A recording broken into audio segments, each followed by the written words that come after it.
আসসালামু আলাইকুম। ইনফিনিটি সিরিজের নতুন একটা ভিডিওতে সবাইকে স্বাগতম। আজকের টপিক হচ্ছে মৌলিক সংখ্যা। তো মৌলিক সংখ্যা হলে তার যেটা বিষয়টা থাকবে সেটা হচ্ছে দুইটা গুণনীয়ক থাকবে। আচ্ছা, গুণনীয়ক কি প্রিভিয়াস লেকচারেও বুঝাইছি, তারপরে আরেকবার বলি যে গুণনীয়ক হলো সিম্পল ভাষাতে ওই সকল ভাজক যে ভাজকগুলো দ্বারা কোনো সংখ্যা নিঃশেষে বিভাজ্য হবে।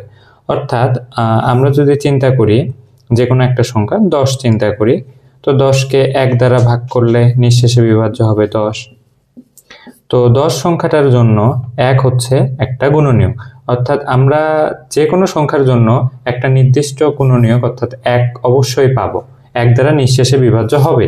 আরেকটা গুণনীয়ক আর একটা না, মানে গুণনীয়কের ক্ষেত্রে এই সংখ্যাটা যতগুলো সংখ্যা দ্বারা নিঃশেষে বিভাজ্য হবে সবগুলোই হবে তার গুণনীয়ক। যদি এবার আমরা 2 দিয়ে করি 5, তো 2 এই 10-এর জন্য একটা গুণনীয়ক। আশা করি গুণনীয়ক কনসেপ্টটা বুঝছো। এরপরে আরো যদি বলি যে 2 তারপরে 5 দিয়ে ভাগ করলে 2, তো 5ও 10-এর জন্য একটা গুণনীয়ক। তো সেম ভাবে 10 দিয়ে করলে 10ও 10-এর জন্য একটা গুণনীয়ক, কারণ 10 দিয়ে ভাগ করলে কত হবে 1, 0। তো 10-এর জন্য একটা গুণনীয়ক। কিন্তু মৌলিক সংখ্যা হতে হলে তার গুণনীয়ক হবে নির্দিষ্ট 2টা, সেটা ওই সংখ্যা নিজেই, যেমন যে কোনো সংখ্যাকে ওই সংখ্যা দ্বারা ভাগ যাবেই এবং সেটা নিঃশেষে বিভাজ্য হবে। আর আরেকটা হচ্ছে 1 দ্বারাও তো হয়। তো এই 2টা নির্দিষ্ট গুণনীয়ক মৌলিক সংখ্যার ক্ষেত্রে থাকবে। আশা করি গুণনীয়ক বুঝতে পারছো। তো প্রিভিয়াস লেকচারে বলেছিলাম যে 1 থেকে 100 পর্যন্ত 25টা মৌলিক সংখ্যা আছে, সেই 25টা মৌলিক সংখ্যা আমি লিখে রাখছি। আর এখান থেকে যেটা দেখার বিষয় যে শুধু 2 এটাই একমাত্র জোড় মৌলিক সংখ্যা। অন্য এরপরে যে কোনো সংখ্যা যেগুলো জোড় হবে সেগুলো যেহেতু এক্সট্রা 2 দ্বারা ভাগ হবে বা 4 দ্বারা ভাগ হবে, এরকম ভাগ হওয়ার কারণে ওগুলা তো মৌলিক হওয়ার কোনো চান্সই নাই।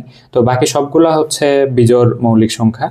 আর আরেকটা ব্যাপার হচ্ছে যে অনেকে 1 থেকে 100 পর্যন্ত 25টা, কিন্তু 1 থেকে 10-এর মধ্যে কয়টা বা 10 থেকে 20-এর মধ্যে কয়টা মৌলিক সংখ্যা এই জিনিসটা মনে রাখার চেষ্টা করে।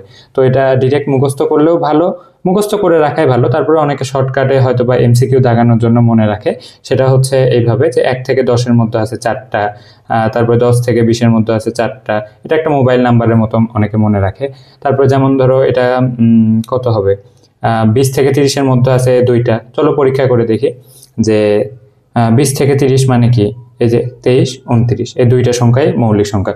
অন্য ভিতরে যে কোনো সংখ্যা নিয়ে দেখবো সেটা হবে যৌগিক। যেমন যদি আমরা 25 চিন্তা করি, 25-এর জন্য 1 আর 25 এটা তো গুণনীয়ক পাবোই, কিন্তু 5 দিয়ে হবে, 5 দিয়ে করলে 5 এবং 25। তো